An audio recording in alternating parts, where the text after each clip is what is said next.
માં ભગવતી તો હાજરો હાજર છે. માં બાપુ શું આપણે વાતો કરીએ ભલામણ. દુનિયામાં જાનવર પૂજાઈ ગયા, આપણે માણસ છે. આપણું પાડોશી સારું નથી બોલતા બોલો. નકર રાણા પ્રતાપનો ઘોડો પૂજાય છે, કચ્છમાં દાદા મેકરણનો કૂતરોનો ગધાડો પૂજાય છે, સત્તાધારમાં પાડો પૂજાય છે, ચમરાળામાં ભેંસ પૂજાય છે. આપણું ચાય નામ જ નથી. પાડા કરતા બે જ નથી. અરે હું મારો પરિચય તમને આપું. ખટારાનો ડ્રાઈવર છું. ખટારાનો ડ્રાઈવર એક તમને એક પ્રસ્તાવી વાત. ખટારાનો ડ્રાઈવર એટલે છેલ્લામાં છેલ્લી કોમ કહેવાય, 19મી કોમ કહેવાય. બધાને ખબર છે. ખટારાનો ડ્રાઈવર નો કોઈ પાણી પાય. આ સુધી હું પહોંચ્યો છું તો બાપુ આમાં તમને નક્કી થાય છે કે આ પ્રતાપ કયો એમ. બાકી સિદ્ધાંત હોવો જોઈએ જીવનનો. હિન્દુસ્તાનના ચારે છેડા ફરી આવ્યો છું. કોઈ રાજ્ય આપણું જોયા વગરનું બાકી નથી. પણ કોઈ એમ કે દરબારે દારૂ પીતો તો પરમાટી ખાધી, તેથી 5 લાખની શરત મારીને આવજો. સાક્ષીએ કહું છું વ્યાસપીઠની. મારું કુળ કયું, મારું ખાનદાન કયું, મારા મા બાપ કોણ, આનો પાવર ન હોય તો મરી જવાય. જીવવું કેમ એ તમને આવડવું જોઈએ. આ સપ્તાહ બેહાડો તમે. રામ કથા હોય, ભાગવત કથા હોય, આ બેહાડવાથી મતલબ શું? એક રામ કથા બના તમે બેહાડી હોય, હવે રામ કથા તમે સાંભળો તો રામ કથામાં વાત તો એક ની એક જ હોય ને. અયોધ્યાના રાજા દશરથ ને 4 દીકરા, રામ વનમાં ગયા, સીતાજી ને રાવણ લઈ ગયો, હનુમાનજી અહીંયા ગયા, રામે રાવણ ને માર્યો ને અવતાર્યા. વાત તો આવડી આજ તે ને. તો શું સાંભળીને શું કામ છે? પણ એવી રામ કથા બેહાડ્યા પછી ભાઈ ભાઈના જો દુમેળ નો મટે, હાઉ હાઉના દુમેળ નો મટે, બાપ દીકરાના જે તિરાડ હોય ઈ નો મટે, તો બાપુ કથા બેહાડવાનો કોઈ મતલબ નથી, કોઈ ફાયદો નથી. એક રામ વક્તા બાપુ એક રામ ને ભરતના ભાઈના પ્રેમના પ્રસંગની વાત કરે અને ભાઈ ભાઈના વિખવાદ હોય ને બાપુ કોઈ ત્રીજી વ્યક્તિને ખબર ન પડે ને સમાધાન થઈ જાય ને એનું નામ કથા બેહાડી કહેવાય. બાકી તો નગરા માંડવા વાળાને ફાયદો, સાઉન્ડ વાળાને, વક્તાને, કલાકારને, સાજીદાને, તમારે શું? તમારા ખિસ્સા ખાલી થાય. કથા બાપુ જીવનમાં ન ઉતરે તો હું તો એમ કહું છું કોઈ ખોટા ખર્ચા કરશો નહીં બાપુ. આ બધું છે ને રામની બધાને ખબર છે ને કૃષ્ણની ખબર છે. જીવનમાં બાપુ તમે આ ગણે તમે પૈસાને ઢગલા કરતા હોય, હગા ભાઈઓના છોકરાને તમે ન સમજતા હોય, ન માનતા હોય તો બાપુ શું મતલબ? એનો ફાયદો શું? કોઈ અર્થ જ નથી. રામ જીવનમાં કથાનો એક બેન હતા ને બાજુના ગામમાં કથા આવી બેઠી હતી. એના ઘરવાળાને કે હું કથા સાંભળવા જાઉં. એનો ઘરવાળો કે ભાઈ જાને, હા જુદી તો નિરાય. બેન ગયા કથા સાંભળીને હાજે આવ્યા. એનો ઘરવાળો કે કથા સાંભળવા ગઈ હતી કે હા. કે બાપુ હું વાંચતા હતી? કે માંડવા માંડવા માંડવા. એમાં આવડા પંખા ભાડ્યા કથા સાંભળે. બોલો કે પણ માંડવા હતા પણ કથામાં બાપુ હું વાંચતા હતા? એ કે જેટલું બધું રાંધેલું, કેટલા બધા તેપેલા, જેટલું પડેલું, કેટલું માણા ખાય. એ કે પણ બાપુ હું વાંચતા હતા? એ તો કે સગડો ને સગડીઓ તમે જોવો તો કીડીયું ઘોડે માણા ઉપરણે. એ કે પણ બાપુ હું વાંચતા હતા? એ કે એટલા બધા માણા થોડું સંભળાય. નકરી બહાર જ રખડી, માલપા જઈ જ નહીં. એમાં આપણે હજી બહાર જ રખડી છે માલપા. હમણાં ઓલા આપણે બાપુ હતા આર્ય ભગત ને, આર્ય ભગત. એની ઉંમર જોઈ તો આપણે એમ થાય હજી આપણા હાવ અંગોઠા સાહેબ એવું નથી લાગતું. અમે આ જે બોલાવીને તમે જે નો બોલો. શું આપણે કરવાના હતા ભલા ભલા? અરે એક ઘડી આધી મેં ભુનિયા 24 કલાકમાં મારા રામ કઈક કરજો અને ઈ તમારી મારી હારે આવવાનું છે. બાકી નગરી રાડ્યો મેરા ભારત મહાન ને હિન્દુ રાષ્ટ્ર બનાના હે. ખટારા ઠાઠે લઈ કે ભારત મહાન થાય? હે ભારત મહાન બનાવવામાં ખટારા ઠાઠે લખો એટલે ભારત મહાન થઈ જાય? આ જોવો ને આ બટા ચટી બોલે લ્યો. શું મહાન બનાવવાનું? તમારે મારે સમજવાની જરૂર છે બાપુ. એમના નો રાષ્ટ્ર કોઈ બને જ નહીં. મોબાઈલ ખોલો તો તરત ખબર પડી જાય. આપણા ટાંટિયા તાણે લો. આ જેથી ભારત મહાન બને. બહારના કોઈ નથી તાણતા. આપણા માફીઓ મગાવે છે ને આપણા માગે છે. એ જવા દે તારી ઘા છે. તમે આમાં શું કાઢવું? કઈ છે જ નહીં. રામ મરી જવાનું છે વાત પાકી છે. જેટલું જીવાય એટલું મને એમ થાય મોજ કરી લ્યો. આપડા છોકરા કાજુ બદામ ને ઓગેટ કરે બોલો, આપણને પાર લઈ નથી ચડ્યું. જીવતા આવડે જીવે એવું છે. કોઈ ફાઈટનું પહેર્યું, કોઈ થીગડા વાળું કપડું પહેર્યું મને દેખાડો તો. હવે અત્યારે ભગવાને આપ્યું ને તો માણા ફાટલા પહેરવાનું ચાલુ કર્યા. ઓલા જીન્સમાં જુઓ માથા આવી જાય એવા ફાંકા પહેરે. એટલે આવી તો ખબર જ નહોતી કે આવો ટાઈમ આવશે ને કે આવા તમે પહેરતા જ હતા. અત્યારે દેખાશો તમે તમારી હારે પહેર. અરે સંસ્કૃતિ ખતમ કરી નાખી ભલામણ. એક આંગળી જાય એટલું ફાંકું હોય ને આપણી માવડીઓ એમ કે લાય બેટા બે ટાંકા લઈ દો. ઈ આપણી સંસ્કૃતિ. એમાં બહેનોને તો હું ખાસ કહું, હાથ જોડીને કહું કે બાપુ ખાઓ પીવો વાપરો મજા કરો, પણ બાપુ ફેશન નું માપ રાખજો. હા, ફેશને જે દી ઉઠાડ્યો છે ને એ જોકે ઘણા મારી ભાષા કડવી લાગતી છે, પણ નો ભરીને બોલાવો મને કઈ ફેર નથી પડતો. સત્ય તો અમારે કહેવું પડે. કારણ કે એનો તમને એક દાખલો આપું કે રામાયણનો એક પ્રસંગ છે કે સીતાજી લક્ષ્મણ રેખાને ઓળંગી ગયા એટલે હરણ થયું. તો તમે એમ માનો છો કે સીતાજીમાં શક્તિ નહોતી? અગ્નિનો ગોળો હતો રામ, એ રાવણ માથે દ્રષ્ટિ પડે ને તો રાવણની રાખ આ દુનિયામાં ન પડે. પણ તમને અને મને એક માર્ગ બતાવ્યો છે કે દુનિયામાં લક્ષ્મણ રેખા આપણને બધાય હોય, બાપને દીકરાને માને પત્નીને વહુને દીકરીને બધાય હોય. લક્ષ્મણ રેખા જે ટપી જાય એનું આ દુનિયામાં હરણ જ થાય. બાપુ રાવણ મરી ગયા એમમાં ન રહેતા, ગામો ગામ છે. અમે તો બધે જાય છે, અમને તો નહીં અનુભવ થતા હોય. રાવણ તો અમને દેખાય જ, અહીં આવ્યો હોય તો અમને અહીં દેખાય, પણ અમારા આંગળી મૂકીને ન કહેવાય ને કે અમારો ડખો થાય. રાવણ તો છે એટલે કહું છું લક્ષ્મણ રેખા જે ટપી જાય એટલે એનું આ દુનિયામાં હરણ જ થાય. આ બેનું એટલા માટે કહું છું તમે એવું માનતા હોય કે જગત આટલી બધી હારી છે, એ વેમમાં ન રહેતા અને દેહના પ્રદર્શન ન હોય. ભગવાને આપ્યું હોય તો વાપરો, ખાઓ પીવો મજા કરો, એની મારી કોઈ ના નથી. પણ બાપુ મહાપુરુષો કહે છે કે ધન ઉપર, સ્ત્રી ઉપર અને ભોજન ઉપર બાપુ પડદો હટે ને એટલે કિંમત ઘટી જાય. લખવું અહીંયા લખી લેજો. એક રસોઈ ઉપર પડદો ઘટે એટલે બાપુ કોઈ ખાવા રાજી ને કે આ ઉઘાડવું પડ્યું છે. એક સંપત્તિ તમારી બજાર વચ્ચે પડી હોય કોઈ નો નક્કી થાય કે સાચું છે, નાખી તો ખોટું જોયા. અને દીકરી ઉપર જયારે બાપુ કપડા અધૂરા થઈ જાય એટલે સમજી લેજો કે એનું નામ લિસ્ટમાં નીકળી જાય કે આ દીકરી હારી ન હોય. મહાપુરુષોના શબ્દો છે. હું બેનોને એટલા માટે કહું, જ્યાં ધર્મ ધ્રુજો જ્યાં પુરુષ નથી પૂગી ગયો ને ત્યાં દેશની આબરૂ દીકરીઓ રાખી. તમે કહો તો હવાર સુધી તમને દાખલા આપો. જ્યાં ધર્મ ધ્રુજો પુરુષ નથી પૂગી ગયો અને જેટલા જેટલા સબળ પુરુષો છે એમાં એક એક ભગવતીનો હાથ છે. તમે કયો એટલા દાખલા આપો. હરિશ્ચંદ્ર રાજાને બાપુ જો તારામતી ન હોત તો કોઈ ન ઓળખે. સગાળસા ને ચંગાવતી ન હોત તો કોઈ ન ઓળખે. જલારામ ને વીરુબાઈ ન હોત તો કોઈ ન ઓળખે. દેવદાસ બાપુ ને અમરમાં ન હોત તો કોઈ ન ઓળખે. સવારામ બાપા ને સબુમાં ન હોત તો કોઈ ન ઓળખે. બાકી ફકડ તો કેટલાય રખડે છે, કોઈ નથી ઓળખતું. એક એક સફળ પુરુષની વાંહે બાપુ એક એક દીકરીઓનો હાથ છે. એટલા માટે કહું છું દીકરી છે ને, હમણાં બેને ગાયું હતું ને, દીકરી તો લક્ષ્મીનો અવતાર છે. પણ તમે એનું લક્ષ્મી ઘોડે રાખી છે? વાણી તો કહે છે, બધું કહે છે કે લક્ષ્મીનો અવતાર છે. પણ આપણા દીકરાની વહુને સંતાન આવે એવું હોય તો કોઈને માનતા રાખી કે ભગવાન મને એક દીકરી દેજે. કોઈને માનતા કોઈને રાખી. તો લક્ષ્મી છે તો પછી માનતા એને નો રાખવી જોઈએ. મોઢે જ બોલવાનું લક્ષ્મી છે લક્ષ્મી છે. દીકરીઓ ગમતી જ નથી. મુદ્દો જ પેલો એ છે. દીકરા આટલું રાંદલ તેડે અને પછી રાંદલ માં તેડ્યા હોય ને પછી ગોવાણીઓ કરવા દીકરીઓ ગોતે. એટલે પણ ગોવાણા ગોતો ને. દીકરી છે ને બાપુ, દીકરી તો એક મમતાનો મહાસાગર છે. માં છે એ તો માં છે. તમને મારે શું માં વિશે વાત કરી. જોકે આવા વગેરે કાર્ય કરતા હોય અમારે તો સમય કાઢવાનો હોય, નકર આ સંસ્કાર વગેરે બાપુ આ કઈ થઈ નથી શકતું.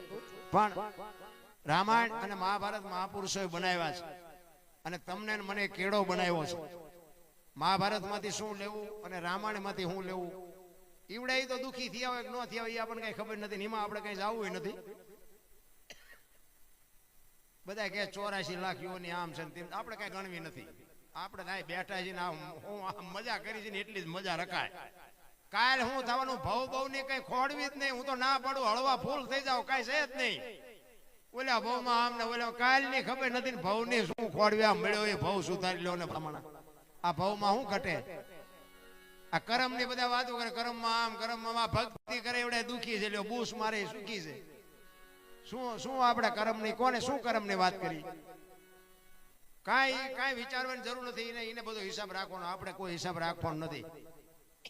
પણ કહેવાનો મારો અર્થ એ છે કે રામાયણ અને મહાભારત બે મહાપુરુષોએ બનાવ્યા છે. રામાયણ એમ કે છે જેને જોઈને લઈ જાઓ, મહાભારત એમ કે છે હોના નાકાની અણી જેટલું દેવું નથી. આપણે બધા મહાભારત જ ભણતા હોય એવું નથી લાગતું. રામચંદ્ર પરમાત્મા 14 વર્ષ વનમાં ગયા ને, લક્ષ્મણને કીધું કે રાજનું ધ્યાન રાખજે, બાપાનું ધ્યાન રાખજે. લક્ષ્મણે કીધું તમે મારા બાપ છો, સીતા મારી માં છે, મારા મા બાપ વનમાં જતા હોય તો અયોધ્યા જેને જોઈને મુબારક. નોખી નોખી માયુના છોકરા, વિચાર કરજો. ને કે અયોધ્યાની ગાદી એટલે દશરથ તારો દરબાર, ઇન્દ્ર જેની આશા કરે એ ભાઈઓ વિનાનું ભેકાર, કડવું લાગે કાગડા, બાકસના ખોખા ઘોડે અયોધ્યાની ગાદી રખડતી. અને મહાભારતમાં દુર્યોધન કે કાંઈ દેવું જ નથી. કૃષ્ણ ભગવાન કે બાસવું પડશે, કે બાસવું છે પણ દેવું નથી. એ બધા બાઈ જાય શું કાઢ્યું? બધાને ખબર છે ને કે બધા કે દ હાથીનું બળ હતું, હોય કાંઈક હાથ ભૂજામ તો એમને વાપર્યું છે માં ભયું મારવામાં બીજું કાંઈ. હું તો ક્યારેક ક્યારેક વિચાર કર્યો કે ગાંડા બાવળિયા ઉંબળ્યા હોત તો આ બી વ્યુ જા ભયું માર્યા એના કરતા. એમાં કાંઈ વધ્યું નહીં. રામાયણમાં બાપુ કાંઈ ઘટ્યું નહીં. જો આ તમારી મારી સામે ગ્રંથો પડ્યા છે. અને મહાભારત વંચાય છે, રામાયણ વંચાય, ભાગવત વંચાય, દેવી ભાગવત વંચાય, શિવ પુરાણ વંચાય. ભાગવત ચાય વંચાતું નથી તોય ગામો ગામ ઘરો ઘર કરી ગયું. કેટલો એનો ખોટાનો પાવર કેટલો છે, ખોટું જ આવ્યું છે. ચોખ્ખું ઘી 5 કિલો લઈને બજારમાં ઉભા રહેજો, ચોખ્ખું ઘી છે, ચોખ્ખું ઘી ખપે મને કહેજો. એટલે દારૂ બાવળી વેચે તો ખપી જાય. બોલો 5 પીપડા ખૂટી રહે. 5 કિલો ઘી નથી ખપતું, 2 લીટરના 5 પીપડા મોડો ગયો કે ખૂટી રહ્યો, મળ્યો નહીં. એટલે 1000 લીટર ખૂટી રહ્યો, તને એક લોટો ન મળ્યો. ઓલા ઘી બજાર આમ કાળજું કાઢીને કે બજાર વચ્ચે ધોળા દીએ વેચતા કે આ ચોખ્ખું હોય જ નહીં બજારમાં. ઓલા બાવળિયા વેચે એ ચોખ્ખું તને વર્તા થાય, ધોળા દીએ બજારમાં નથી વર્તાતું. ખોટા નું જ હાલ્યું છે. એટલે મારે ખોટું કરવું એવું નથી કહેતો, પાછા કઈ ખોટા રવાડે નો સડતા. ઈ કરતા હોય તો બંધ કરી દેજો. જો કે તમારે લગભગ તો નહીં હોય એવું, અમારે તો હો વીઘા હોય જઈ. હા હું કહું છું એટલા માટે બાપુ, આમાં જેટલી બરબાદી છે ને, તમને વિશ્વાસ ન હોય તો મારી ગાડી ખાલી જ છે, હાલો મારી ભેગા બેસી જાઓ, સવારમાં હું તમને દેખાડું કેટલી બરબાદી છે. એટલા માટે કહું છું. બાકી તમે પીતા હોય અને તમે બંધ કરી દો ને 5 રૂપિયા તમારા બચશે તો મારે અહીંયા તમે નાખવા નથી આવવાના. તમારું શરીર તંદુરસ્ત રહે ને તો કે મારે અહીંયા ઘરે તમે કામ કરવા નથી આવવાના. હું તો એક મારી અંતરની લાગણીને લઈને કહું છું. બાકી પીવો તમારા પૈસાનો, મારા પૈસાનો ક્યાં પીવો. પણ આ કરાય નહીં, કાંઈક બરબાદ થતા મેં જોયા છે.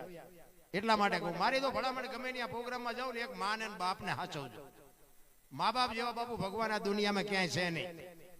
પછી નો હાચવતા હોય તમે જાણો ને, તમારા મા બાપ જાણે. પણ હું કહું છું કે મા બાપને જો ચૂક્યા ને, જિંદગીમાં કોઈ દી ક્યાંય ગાડી નહીં હાલે. એક વ્યસન થી આગારો, મા બાપને હાચવો અને કુટુંબ પરિવારમાં એકતા રાખો. આપણે કોઈને કહેતા નથી કે આવા માંડવા નાખીને કથાયું બનાવો, બસ બીજું કાંઈ કરવાની જરૂર નથી. આખી દુનિયા રખડી આવ્યો છે અને નગરા ઝઘડા સિવાય આપણે કઈ કર્યું નથી. આ તો ભક્તિ ચમ લાગી જાય, મને નથી ખબર ને ચમ મારું હાલે છે મારો રામ જાણે.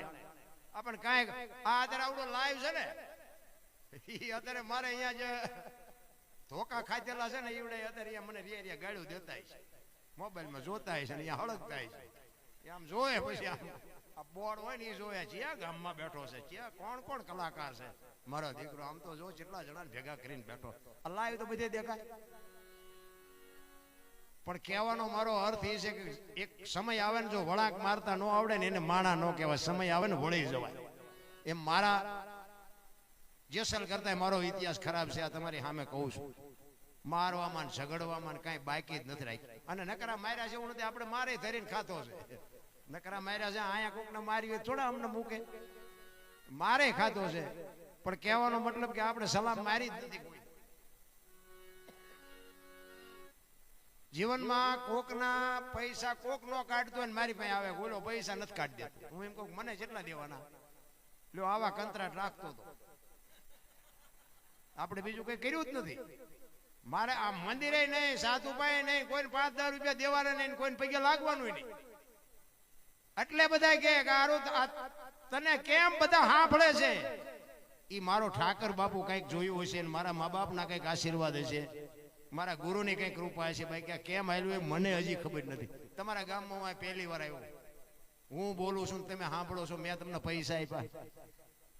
મને તો એ નક્કી નથી થતું કે મને આટલું બધું કેવી રીતે આવ્યું. ને આ બધાને મારા ફોનથી કોન્ટેક્ટ, જોકે મને હમણાં મેં આવ્યા નથી, કે આવડો નાનો એવો દીકરો મને કહેતો હતો, મને કે તમે અહીંયા છાપરા કે તમે આવ્યા હતા ને ચાપલમાં, બાપુ આવડા છોકરા બાપુ ભજનના પાવરથી મને ઓળખી જાય. તે મને એમ થાય વાહ ભગવતી, વાહ જોગમાયા.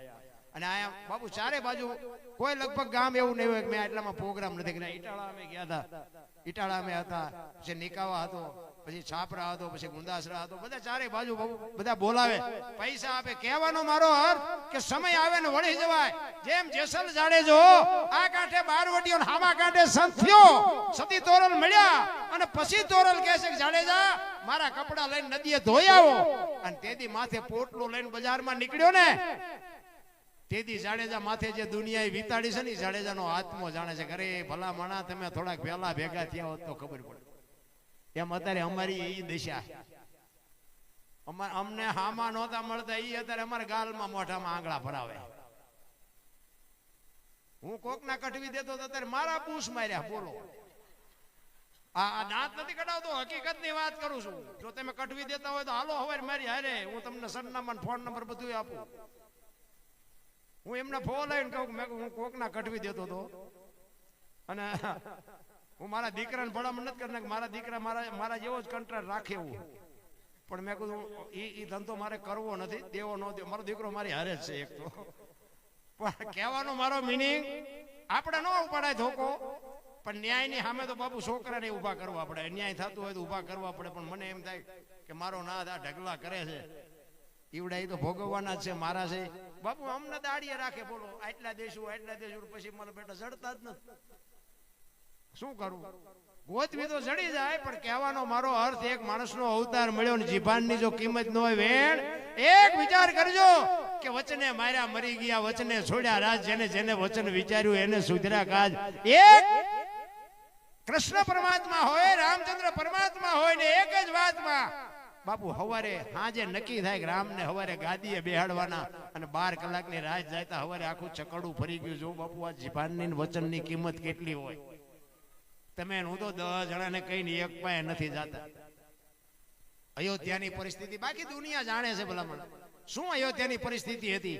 વશિષ્ઠ જેવા મહારાજ, એક 14 વર્ષ રામચંદ્ર પરમાત્મા વનમાં વ્યા ગયા, ભરત જયારે મોસાળમાંથી આવ્યો ને, ત્યારે ભરત વશિષ્ઠ મહારાજ ની આગળ બાપુ ચોથા આંસુ રડે કે બાપુ મારી માએ કેવું કાળું કામ કર્યું, મારા રામનો કોઈ ગુનો નથી, અને આ શું થયું? તેથી વશિષ્ઠ મહારાજ બાપુ રામાયણમાં લખેલી સાખી છે કે સુનહુ ભરત ભાવિ પ્રબળ જીવન મરણ જસ અપજસ નફો અને નુકસાન આ વિધિના વિધાન છે. મેં નક્કી કર્યું હતું કે હવારે રામને ગાદી ઉપર બેહારવાના, પણ વિધિના ચકડા એવા બાપુ 12 કલાકમાં ફરી ગયા કે હું નો કઈ કરી.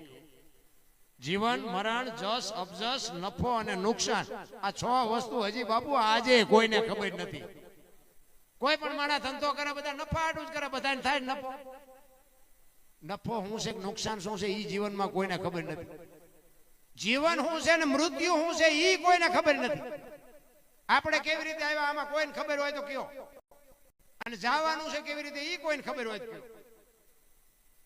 આ 6 વસ્તુ છે ને બાપુ કોઈના હાથમાં છે જ નહીં, અને આવવાની નથી. જ મળે કબજો મળે. અમે અહીંયા આવ્યા છે, કોક અમને હારા કે કોક એમ કે કોઈનો સોયટો તો બીજાનો વારો જ ન હોવા દીધો. આમાં જ મળે કબજા મળે એ કોઈને ખબર નથી. ઈ જ સાખી બાપુ તુલસીદાસે રામાયણમાં લખી, અને એમાં ને એમાં બાપુ આ સાખીનું બાપુ જીવનમાં ઉતારવાની જરૂર છે. નકરું વાંચે સાંભળે કાંઈ વળે એવું જ નથી. આપણા રાજભાઈ ગઢવીએ ગાયું, આ બે બહેનોએ ગાયું. શું ગાયું એમાં એકને કઈ યાદ રહ્યું? 2 કડીનું કયો તો કોકને યાદ રહ્યું હોય તો હું શું વાત કરો તો. આ બધું હોરો જાય હીટ ડખાશે. આ જીવનમાં ઉતરે નહીં તો બાપુ કોઈ નક્કી કોઈ મતલબ નથી. નકર લોકગીત હોય, રાહડો હોય, ભજન હોય, સાખી હોય કે છંદ હોય, બાપુ એ કઈક જીવનમાં ઉતારવા જેવી વસ્તુ અંદર એનું મંથન કરો ને તો જ તમને ખબર પડે. બાકી આ સાખી તુલસીદાસે રામાયણમાં લખીને એમાં ને એમાં એનું વર્ણન કર્યું. કારણ કે હું બોલું છું શું કામ, આ તમારા દોણામ જાય છે મને ખબર છે. રાજભાઈ ઘણું કીધું કે આકડો કરો, કે હાથ ઊંચો કરો, પણ કોઈ કર્યું જ નહીં, કારણ કે શું સમજાતું જ નથી તમને. અને ગાય એમાં સમજાય નહીં. અને હું ગાતો હતો ને પેલા, હું ગાતો જ તો, આ બોલતા તો તમે શીખડાયું. એક જગ્યાએ ભજનમાં ગયો હતો ને, મેં ભજન ગાયું, વારું મારા વીરા રે સંગ નો કરીએ નીચ નો. આમ ગુજરાતમાં નડિયાદ બાજુ ગયો હતો ને, તેમાં યાનો એ ગામનો એક મારો મિત્ર રાજભાઈ જોડે પડખે બેઠો હતો. અને એક ભાઈ આવીને પૈસા મીડો નાખવા. તે મારો ભાઈબંધ મને કે આ હારો કોઈ રૂપિયો ન નાખે, પૈસા કેમ નાખે? મેં કહું બંધ કરવાનું કહેતો હોય તો આપણે બંધ કરી દઈએ, આપણે કઈ ગાવાનો શોખ નહીં. કે ના ના, તમે ગાઓ. વળી પાછો ઘડીક થયો બીજી વાર નાખવા આવ્યો. પછી મારો રાઉન્ડ પૂરો થયો ને અમે બહાર ગયા. તો એ ભાઈ આવ્યો વાય વાય. એટલે ઓલા ભાઈ બંધે કીધું કે તું કોઈ દી પૈસા નાખીને કેવી રીતે તું કામ નાખતો હતો? એ કે નાખવું જ ને દરબાર, કે મારા દુશ્મન ને ગાળ્યું દેતા હતા, મને મજા આવી. એટલે મેં કીધું એ ભાઈ હું ભજન ગાતો તો ગાળ્યું. એ કે ગાળ્યું દેતા હતા, ગાળ્યું. મેં કીધું એટલે ભાઈ ગાળ્યું ક્યાં બોલ્યો? તમે નહોતા કહેતા એ કે વારું મારા વીરા રે સગનો કોળી નીસનો, સગનો કોળી નીસનો નહીં, સંગ નો કરીએ નીસનો. આ તો મેં કીધું ઉપર થઈને જાય છે. આ ગાવાનું બંધ કરો, કીધું બોલવાનું ચાલુ કરો. હવે આ વહા અમારા અહીં ભાંગી નાખે કે નહીં? કોઈ ખબર પડ્યા પછી શું કરવું? મેં કીધું એ મારા બાપ, મેં કીધું અમે એમ કહી છીએ સંગ નો કરીએ નીચ નો. તો કે તો મારા પૈસા પડી ગયા. મેં કીધું ભલો થાય, આવા કોઈ વ્યામમાં કોઈને ન નાખતો, હળદર ભરેવા અમને કરી નાખશે. હવે સમજાય નહીં શું કરવું? એટલે સમજાતું નથી. એટલા જ માટે રામાયણમાં તુલસીદાસે આ સાખી કીધી. પછી એકાદી વાણી કરીને પછી તમારી જે મોજ હશે આપણે આનંદ કરશું. તુલસીદાસે આવડી આ સાખી રામાયણમાં લખીને રામાયણમાં એનો ઉલ્લેખ કર્યો કે જીવન મરણ જસ અબજસ નફો અને નુકસાન. બાબુ રામાયણમાં જ પાત્રો છે કે રામાયણમાં નફો કોને થયો અને નુકસાન કોને થયું, અને તમારે હા પાડવી પડે. રામાયણ છે ને સે જુદી બાપુ, દુનિયાએ ઊંધી ચિતરી નાખી. રામાયણ તો રામાયણ છે ભલા મને, તો આપણને નથી ગળે ઉતરતું એટલે ગમે એવી વાતો કરી. ઈ કે આમાં નફો કોને થયો અને નુકસાન કોને થયું? તો નુકસાન થયું રામચંદ્ર પરમાત્માની માં કૌશલ્યાને. જુવાન જો દીકરો ને વહુ બાપુ વનમાં જતા હોય તો માં માથે કેવી વીતી છે. નુકસાન થયું માં કૌશલ્યાને, અને નફો થયો સબરીને. બાપુ નાતનો નેડો નહોતો, મારા નાથને ન્યા જવું પડ્યું. જો આ કોઈને ખબર નથી નફો કોને થવાનો, નુકસાન કોને થવાનું. તો જીવન કોને મળ્યું અને મૃત્યુ કોને મળ્યું? મૃત્યુ મળ્યું રાજા દશરથને. રામચંદ્ર પરમાત્મા જેવો દીકરો હોવા છતાંય બાપુ મૃત્યુ રોકી ન શક્યો. રામ જેવા રામના બાપનું મૃત્યુ થયું અને જીવન મળ્યું અહલ્યાને. બાપુ પગડ્યો, શ્રાપમાંથી મુક્ત થઈ ગઈ. એને શું લેવા દેવા હતા? તો કે જ કોને મળ્યો ને અબજ કોને મળ્યો? અબજ મળ્યો કઈ ને, અને જ ખાટી ગયા વાંદરા. તેથી અયોધ્યામાં બધાને ખબર હતી કે રામ ને રાવણ બે બાજે લંકામાં, અહીંયા કોઈ જીવ નહીં. એ તો અત્યારે બધા રામ રામ રામ મળે મનાડે. આ કૃષ્ણ પરમાત્મા ને અત્યારે બધા પુણ્યમું ભરે છે. અહીંયા મથુરાની જેલમાં જઈને મને વાસુદેવ બાપુ અહીંયા મૂકવા આવ્યા હતા, કોઈ આવકાર નથી દીધો. અહીંયા નહીં, અહીંયા નહીં, અહીંયા. અત્યારે બધા પુણ્યમું ભરે છે. એ તો એક બાપુ આહિર નો દીકરો નંદ બાબા એમ કેતો હોય ભયો આવે બાપ ભયો આવે, એ ઠાકર કરશે એ ઠીક. એ તો બાપુ એવા કલેજા જોઈ, એમ નામ નો નીકળે બાપુ. ગહાવવું પડે, ગહાવવું. આ એક બુસટ હોય ને, બુસટ એને ઉજળો કરવો હોય તો પાણી જોવે, હાબુ જોવે, ધોકાવો જોવે, મહળવો જોવે, અને મેલો એની હાથે થાય. ખરાબ તો એમ નામ થઈ જાય. 1 કરોડ રૂપિયાનો બંગલો હોય ને, એમાં બેનું દીકરીઓ કચરા પોતા કરતા જોઈએ છે, કોઈ કચરો નાખતા જોઈ તો આવે ક્યાંથી? એટલે જ મહાપુરુષો કહે છે 1 કરોડ રૂપિયાનો બંગલો છે ને, આમાં ભજન રૂપે કચરા પોતા કરતા રહેજો ને કચરો ઘરી જાય છે, કોઈ નહીં કાઢે. એમ એવા સદગુરુની જો કૃપા થાય ને તો જ આ બધું સમજાય એવું છે, નકર બધું ડખે સડે એવું. આમાં નો મગજમાં બેન પછી આમાં બહુ ઊંડા ઉતરવા જાવ બેડીયું ઠૂઠા વીણતા થઈ જાવ લો. એટલે આ તો માથે ધણી હોય તો સમજાય, નકર ડખા થાય એવું છે. આમાં બહુ ઊંડું ઉતર્યા જેવું નથી, અને અમે તો ઉતર્યા નથી, પણ મારા નાથે હાંકી નાખ્યું એટલે હાયલું જવા દેવાનું. આપણને કાંઈ ખબર નથી રામ વનમાં જ્યાં હોય કે ન જ્યાં, આખી દુનિયા કે. એટલે હું તો કહું ભાઈ કે રામ જ્યાં તાર કે હું નહોતો. આ કૃષ્ણ પરમાત્મા કે આ માખણના માટલા ફોડતા હતા બધા કહે છે, હું કહું ભાઈ કે ફોડતા હતા આપણે અહીંયા નહોતા. એટલે આમાં તો સારું લાગે રાખવાનું ભાઈ, કે કોઈ ફોન કઈ કરવાનું નહીં. અને હું બીજા નંબરમાં કોઈને કોમેન્ટ નું કહેતો જ નથી. કોમેન્ટ કરજો ને પૂછડું કરજો ને લાઈક કરજો ને કાંઈ કરવાની જરૂર નથી. મારે બધા રૂબરૂ સાંભળો અને જીવનમાં ઉતારો. અને તમે 2 હાથ વાળા શું કોમેન્ટ કરીને મારી ભૂખ ભાંગો? ઓલો દેહ તેથી મારી ભૂખ ભાંગશે, માણા હું મને દેવાના હતા ભલા. એટલા જ માટે અખિલ બ્રહ્માંડનો માલિક કૃષ્ણ પરમાત્મા એક ભાગવત સપ્તાહનું આયોજન છે, એટલે કૃષ્ણ પરમાત્માની એકાદી વાર લઈ લે. કૃષ્ણ પરમાત્મા 11 વર્ષ ને 52 દિવસ ગોકુળમાં રહ્યા ને, અને પછી વસુદેવ બાપુએ સમાચાર મોકલાવ્યા. ક્યાં? ગોકુળમાં. જો પ્રેમ કોને કહેવાય? ગોકુળ ને અરે કૃષ્ણ પરમાત્માએ જે પ્રેમ કર્યો છે ને, એવા જગતમાં બાપુ કોઈ પ્રેમ કોઈ દી કરી જ ન કે. બધા વાતો કરે છે બાકી કાંઈ છે જ નહીં. કોકના ઘરમાં ભડકા કરવા એને પ્રેમ ન કહેવાય, વેમ કહેવાય. પ્રેમ છે જ નહીં. પ્રેમ હોય પરમેશ્વરને પ્રગટ થવું પડે. એ 11 વર્ષ ને 52 દિવસ અખિલ બ્રહ્માંડ નો માલિક કૃષ્ણ પરમાત્મા એ ગોકુળમાં રહ્યા, અને બાપુ પ્રેમના ઝાડવા વાવી દીધા. અને અહીંયા વસુદેવ બાપુ એમ કે છે, સમાચાર મોકલે કે હું રથને મોકલું છું કૃષ્ણને લેવા માટે. અને આ સમાચાર મળ્યા ને, આખું ગોકુળ બાપુ ધ્રુજવા મળી ગયું કે કૃષ્ણ વ્યો જાહે, કૃષ્ણ વ્યો જાહે, કાનો વ્યો જાહે. માં દેવકી અને જશોદામાં અને નંદ બાવા બાપુ કાળજા થડક ઉછડક થડક. બાપુ તમે વિચાર તો કરો, જેનો દીકરો હોય લેવા આવે, અને આ તો બાપુ એક પાલક માત પિતા હતા, અને એ શું કામ આટલા બધા બાપુ એને માયા કાળજા ઉછળ થૂક થતા હશે. એક તમારો દીકરો મારા અહીંયા હોય અને તમે લેવા આવો, એમાં મને શું હોય? પણ જશોદા માને એમ થવા માંડ્યું કે કાનો અહીંથી વિયો જાય, કાનો અહીંથી વિયો જાય. અને રથ આવ્યો, એ રથ આવ્યો અને ખબર પડી કે કાનો જાય છે બાપુ ગામમાં ગાંડી થઈ ગઈ દુનિયા. ગાયું ખડ ન ખાય, કૂતરા રોટલા ન ખાય, ગોપીઓ ને ગોવાળિયા ને ગાયું ને તમે જોવો તો ચોધાર આંસુએ રડે. આમથી આમ ને આમથી આમ મળ્યા બધા ભાગવા. અને રાધાજી બાપુ ગામના કુએ પાણી ભરવા જાય, એને ખબર પડી કે કૃષ્ણ જાય છે. માણા આમથી આમ ને આમથી આમ ભાગા ભાગી કરે ને, એ રાધાજીને એમ થયું માણા જાય અહીંયા નથી જવું, આ ગામનો ગેટ છે અહીંયા જ આવશે ને. એ બેડું પડતું મૂકી અને ગેટ પાસે આવી, અને માં રાધાજી આવીને ઉભા રહ્યા.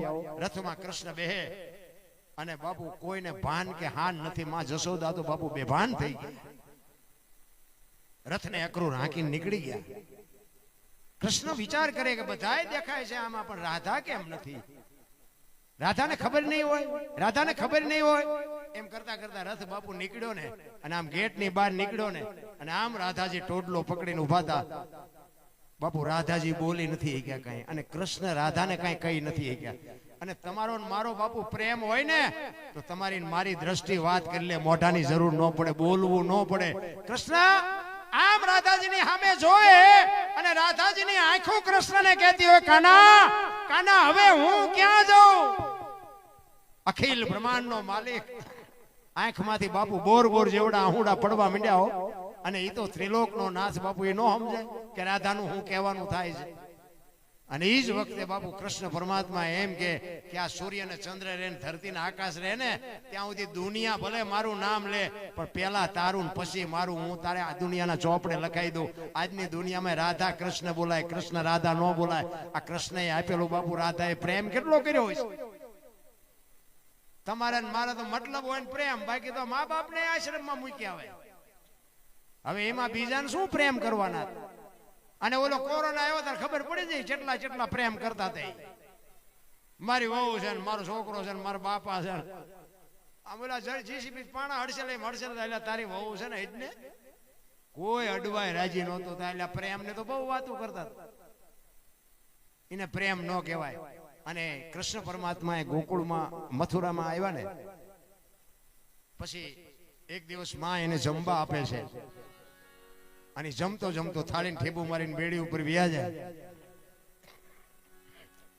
અને ઉદ્ધવને માં કહે છે કૃષ્ણ કેમ જમ્યો નહીં, કેમ વ્યો ગયો, જોતો ક્યાં ગયો? અખિલ બ્રહ્માંડનો માલિક તેથી ધ્રુસકા મૂકીને રડતો હતો. ને ઉદ્ધવ ખંભે હાથ મૂકીને કહે છે લાલા હું કામ રોવસ? ત્યારે કૃષ્ણ પરમાત્મા કહે છે કે ઉદ્ધવજી મારી માને કહેજો મારા ભાણામાં ચટણી રોટલો પીરશે, પણ કોઈ દી ગોરસ નો પીરશે. ગોરસ જોવું ને, મને ગાયું દેખાય, ગોકુળનો પ્રેમ દેખાય, નંદ બાવા દેખાય, એનો નેહડો દેખાય છે. મને ચટણી રોટલો આપે હું ખાઈ લઈશ, પણ કોઈ દી ગોરસ નો પીરશે. અને ઉદ્ધવને એમ થયું કે આટલો બધો અહીંયા પ્રેમ કરતા છે કે મારે એકાદી વાર જોવા જવું છે. અને એમાં ઉદ્ધવ બાપુ એકવાર ગોકુળમાં આવ્યા ને, અને ગેટની માલિક પર ગયા, બે ગોપીઓ પાણી ભરવા આવતી હતી. અને એને કીધું, પૂછે છે ઉદ્ધવજી કે નંદ બાવાના નેરડે જવું ક્યાંથી જવાય? ઈ કે ક્યાંથી આવ્યા? કે મથુરા. તો ઓલા કાળિયા મોકલે છે કે તમને કા? ઈ કે હા. તો કે નથી કેવું. ઉદ્ધવને એમ થયું ખરું ના પાડે છે. આગળ થોડા ગાયલા એમાં બે દીકરીઓ આમ ધૂળમાં ચિત્ર બનાવતા હતા. એટલે ઉદ્ધવજી અહીંયા આવીને ઉભા રહીને કૃષ્ણનું ચિત્ર બનાવતા હતા. વાંકડિયા વાળ ને હાથમાં વાંસળી ને મોરપીસ ને હાથ ને શરીર બનાવ્યું અને દીકરીઓ હાલતી થઈ ને ઉદ્ધવે કીધું કે દીકરીઓ આ ચિત્ર કેમ અધૂરું મૂક્યું? પગ તો બનાવ્યા નહીં. એ કે પગ હતા એટલે ભાગી ગયો, પગ નથી બનાવવા. ઉદ્ધવને જળજળી આવી ગયા. ચિત્રમાં એટલો ભરોસો? ઈ કે મારે નંદ બાવાના નેહડે જાવું ને એકે કીધું કે આ પાણીનો ધોરિયો હાલ્યો આવે ને ઈ અમારી ગોકુળની ગંગા છે ને ધોરિયે હાલ્યા જાવ નંદ બાવાના નેહડે જાય છે. ઈ કે ગોકુળની ગંગા અહીંયા? તો કે કૃષ્ણ અહીંથી ગયા ને તેદુનો ગોકુળની ગાયો રોવે છે, નંદ બાવાનો નેહડો રોવે છે, ગોપીઓ રોવે છે, બધાયના આહુડા ભેગા થઈને ધોરિયો છે. આની માથે થૂકતા નહીં, આમાં પગ ન બોળતા. આ અમારી ગોકુળની ગંગા છે. અને ઉદ્ધવને એમ થયું ઓહો. અને અહીંયા બાપુ એક ચારણ એને હામો મળે, ભગો. અને ભગો ચારણ પૂછે છે ક્યાંથી આવો છો? એ કે હું મથુરાથી આવ્યો. કૃષ્ણ ભગવાનને ઓળખો છો? તો કે હા. અને અહીંયા બાપુ ભગો ચારણ આવ્યું. એક વાણીમાં એવું લખે છે